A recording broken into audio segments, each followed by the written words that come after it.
start this off. But it is somewhat overwhelming. As Classy and others have mentioned, I am a native Annapolitan. Annapolis is home. This is home. I attended this school when I was a 9th grader, came back to teach here for 2 years, and worked on this project for 15 years to see it to completion. And it's in my ward. I mean, it doesn't get any more prophetic than that. 2.5 years ago, in a quick 2.5 years, I was approached by leaders of the community who I held in the highest regard, who called and said, there's an open seat on the city council, you need to run. I had no clue, it wasn't on my radar screen as something in my plans to do. But with all of those people saying you can do it, I couldn't say no. And I successfully won that bid for the city council. And while it's not been easy all the time, it is very rewarding, and I feel as if I have made a difference. You know, as a native, I hear from residents all over the city who now feel as if they have someone that they can go to, regardless of what the issues are. You know, my ward is just one of 8 sections in the city of Annapolis, but I feel like I'm home everywhere. I grew up in Eastport, you know, had relatives on Clay Street and in Parole.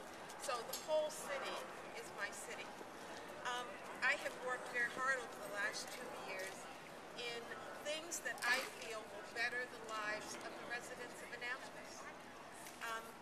We are a service organization, and that's the message I want to send not only to the residents of Annapolis, but to our city staff. We're a service organization. We're all about providing what is needed to our community at whatever level and no matter how difficult that may be.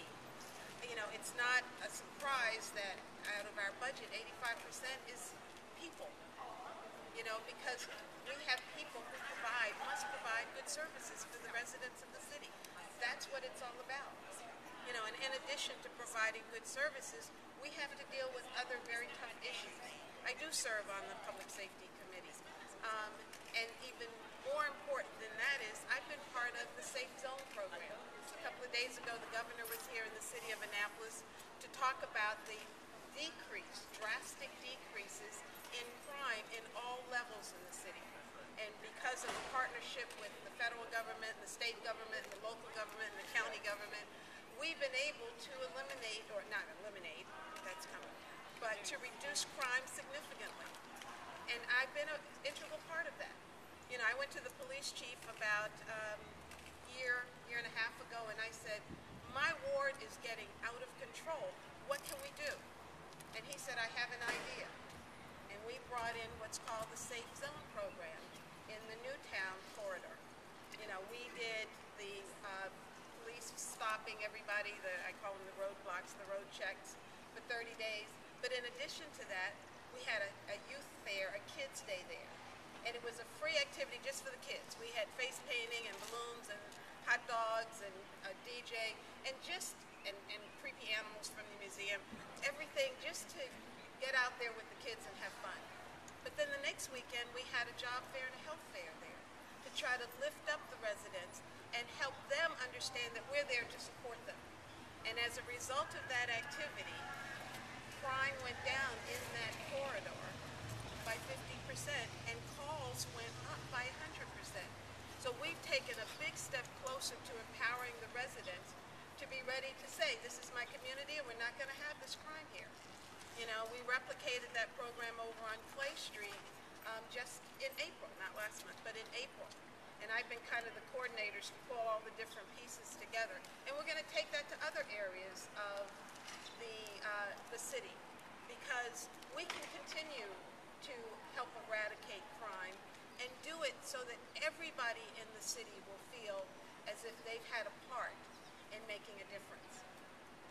You know, Alderwoman Hoyle Classy mentioned mentoring, and that's a big thing. You know, I'm a retired educator, and I really believe that we've got to get them when they're young. And so I have a partnership, my Link sisters who are here with me, we brought to the city of Annapolis a program, a mentoring program, a national mentoring program, to help us create what's called a mentoring circle, the Annapolis Cares Mentoring Circle. our goal will be to provide mentors, and we're targeting one school and one grade to begin with. Actually, this month we're going to have our kickoff, and we're going to provide mentors for every sixth grader at Annapolis Middle, and then we're going to go through the entire school. So I'll be coming back to all of your organizations and asking you to get your membership to step in and help us with mentoring young people, committing to 1 hour a week for a year, because we really believe that the sustainability is what's going to make a difference.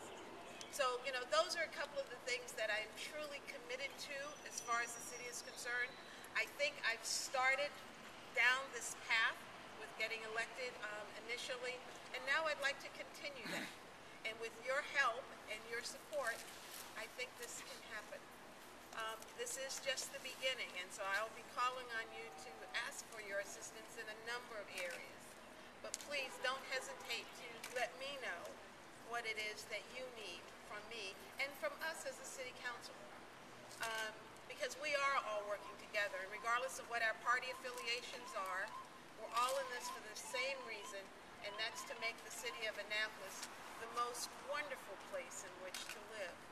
So I'd like to thank all of you, my family members, my sister, I don't know where she is, she's probably hiding from me, there she is, who comes to my rescue every opportunity, anytime that I call her, and she loves to cook, so that's all good, you know. Faye Curry is my campaign treasurer. Faye, wave your hand. You know. My Link sisters, thank you, thank you, thank you. Residents from my ward, Kingsport, Gentry. Where's Uncle Ray? Okay. Dimitri, Bruce, members of the Central Committee, Alderman Arnett's in the back, and Alderman Israel over there, my colleagues on the council. Shelley White, I don't know whether I should introduce you as a police officer with our local 40 investigators. You know, and I know I'm leaving out folks, members of the Central Committee, and there's one person incognito. I don't know whether I should say his name because I know he's incognito today, but Carl, thank you, thank you, thank you. You know, and all of you, I can't thank you enough for your show of support. My cousin Dee, who's photographer, the tent builder, the table maker, the whole, you know. Jan for being here and emceeing our program, and all of you, thank you so much, and we can make this happen. Yes, we can. Yes, we can.